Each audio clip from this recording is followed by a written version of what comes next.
कपड़े धोने वाली बहू। शादी के पहले से ही विभा को कपड़े धोने का बड़ा शौक था। कभी नल के नीचे तो कभी तालाब के पास। अरे मेरी नीली वाली लुंगी नहीं दिख रही है। विभा की अम्मा कहाँ रखी है लुंगी? अरे वो तो विभा ने परसों ही धोकर रखी थी आपकी अलमारी में। देखो वहीं होगी। वो ना मैंने आज धो दी, मुझे लगा कि गंदी हो गई होगी। अरे कैसे गंदी हो गई थी? उसे तो मैंने पहना भी नहीं। हे भगवान, इस लड़की के कपड़े धोने की आदत से परेशान हो गया हूँ मैं। जितना तो घर में राशन नहीं आता उससे कहीं ज्यादा डिटर्जेंट पाउडर का खर्चा है। इसकी शादी करवा दो, शादी जाए अपने घर में ही करे काम, फिर चाहे घर के कपड़े धोने हो या पूरे गांव की।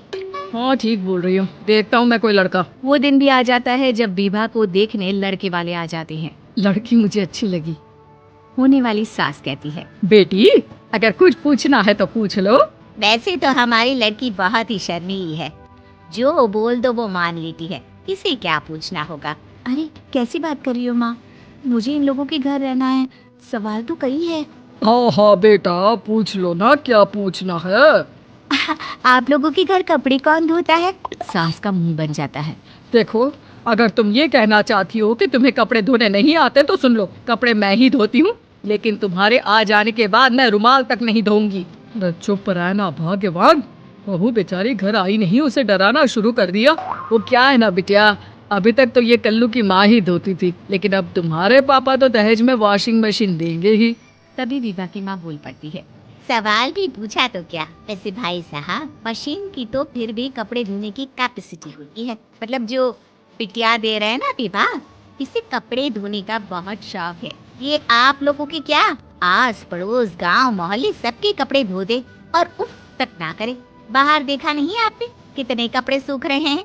सब हमारी बिटिया ने ही तो धोए हैं। बस भी करो ना माँ, शर्म आ रही है इतनी तारीफ सुनकर। और तो और एक दाग निकाल कर दिखाओ तो मान जाओ। हाँ अच्छा अच्छा, माफ करना बेटा, मैंने गलत समझा। हमें तो रिश्ता बहुत पसंद है। और ऐसे जुड़ जाता है रिश्ता कपड़े धोने का शौक रखने वाली विभा का। उसकी शादी हो जाती है कोयला फैक्ट्री में काम करने वाले कल्लू के साथ। शादी के बाद अचानक विभा चिल्लाती हुई सास के पास आती है, सासू माँ, अरे सासू माँ कहाँ है आप? ये तो धोखा है, धोखा दिया आप लोगों ने मुझे। इसे ससुर के चक्कर के बारे में पता चल गया। अरे तो उसमें तुझे क्यों धोखा मिला है? अरे नल में पानी नहीं आता, कपड़े कैसे कब धुलेंगे? अच्छा अच्छा, तू पानी नहीं आ रहा उसकी बात कर रही है। तो आपने क्या सोचा? कुछ नहीं। अच्छा हाँ, तेरी माँ ने कहा था कि कपड़े धोने का शौक है, तुझे याद आया मुझे। शौक शौक बोलकर कपड़े धोने वाले मेरे जुनून को कम ना आके सासू माँ, कपड़ा धोना मेरा गुरूर है। तभी पति भी वहाँ आ जाता है। अभी अभी मैंने इसे सनी देओल की फिल्म दिखाई है, उसी के डायलॉग मार रही है माँ। अच्छा सुन, साफ साफ बता रही हूँ, पानी सुबह 4 से 6 और शाम को 10 से 12 आता है, समझी? विभा टाइमिंग सुनकर हैरान हो जाती है। ये क्या भूतों का मोहल्ला है? सुबह 4 बजे उठकर कौन कपड़े धोता है? 4 बजे टंकी में पानी जाता है, फिर सारा दिन धोना ना, किसने मना किया?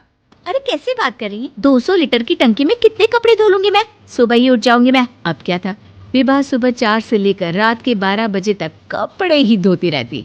एक रोज सास पड़ोस से निकलकर कहीं जा रही होती है कि साथ वाली कहती है, हाँ कल्लू की माँ, जरा ये बताओ कि 2 साड़ी है, 2 ब्लाउज और एक पेटीकोट और एक नाड़े वाला लंबा कच्छा। हाँ तो? अरे तो क्या, कितना लोगी धुलाई ये बताओ। धोबन दिख रहे हैं हम क्या? हमारे पति सरकारी नौकरी से अभी अभी रिटायर हुए हैं और बेटा सुपरवाइजर है कोयला फैक्ट्री में। धोबन समझ रखा है हमें। हाय रे कल्लू की अम्मा, माफ कर दो, वो तो मोहल्ले में यही सब बता रहे थे कि तुमने बहू को कपड़ा धुलवाने के काम में लगा दिया है। सास को पड़ोसन की बात सुनकर गुस्सा आ जाता है। वो घर पहुंचती है जहां घर के बाहर ही इतने सारे कपड़े सूख रहे होते हैं जितने कि किसी धोबन के घर पर। अरे ओ कल्लू की दुल्हन, बाहर निकल। माँ जी यही आ जाओ, बाथरूम में चादर धो रहे हैं हम। अरे अभी हम धोते हैं, तुमको बाहर निकलो। ये आस पड़ोस वाले बोल रहे हैं कि हम बहू से कपड़े धुलवा धुलवा कर उसे कपड़ा धोने वाली बना दिए हैं। अरे छोड़ो ना माँ जी, किन लोगों की बातों में आती हो? आस पास के लोगों का तो काम ही होता है कि वो किसी तरह सास बहू को लड़ा दे। बहू सारे घर के कपड़े धोती है, ये क्या कम है? बोलिए। सास को भी लग जाता है कि वो बहू का ये सनकीपन नहीं छुड़वा सकती, इससे अच्छा है कि खुद ही चुप हो जाए। एक रोज सास और बहू मंदिर जाते हैं, जहाँ सास की साड़ी वहाँ खड़ी भीख मांगने वाली से मिलती है। माँ जी क्या बात है, की साड़ी उस भिखारन से कितनी मिल रही है ना। हाँ हाँ देखो तो, दोनों की साड़ी मिल रही है। क्या बात है कल्लू की अम्मा, तुम खुद को तो अफसर की बीवी बताती हो और ऐसी सिंपल सी प्लेन साड़ी पहनकर घूमती हो। सिंपल और प्लेन नहीं है ये साड़ी। तो क्या सोने के धागे से फूल बने हैं? कुछ भी सासू माँ, कुछ भी। हाँ, बने थे इस साड़ी में सोने के धागे से फूल। मेरे पति लेकर आए थे मद्रास से स्पेशली मेरे लिए 10,000 की। ताहे भाई साहब इस भिखारन के लिए भी सेम टू सेम साड़ी लेकर आए होंगे 10,000 की। सास उस वक्त कुछ नहीं कहती, लेकिन बहू के साथ घर आती है और अलमारी से एल्बम निकाल कर लाती है। ये साड़ी देख रही है, ये वही साड़ी है जिसे मैंने अभी पहना था। इस साड़ी में ये जो चमकदार फूल दिख रहे हैं ना, ये सोने के धागों से काटे गए हैं। लेकिन तू लोकल वॉशिंग मशीन ब्रश से घिस घिस कर सारे फूलों को निकाल कर साड़ी प्लेन कर दी। मुझे माफ कर दीजिए सासू माँ। और तो और, जब मैंने तुझे तेरी गलती के लिए कुछ नहीं कहा, लेकिन तूने तो सबके सामने मेरा मजाक ही बना दिया। क्यों? बहू को समझ में आ जाता है कि अब से उसका कपड़े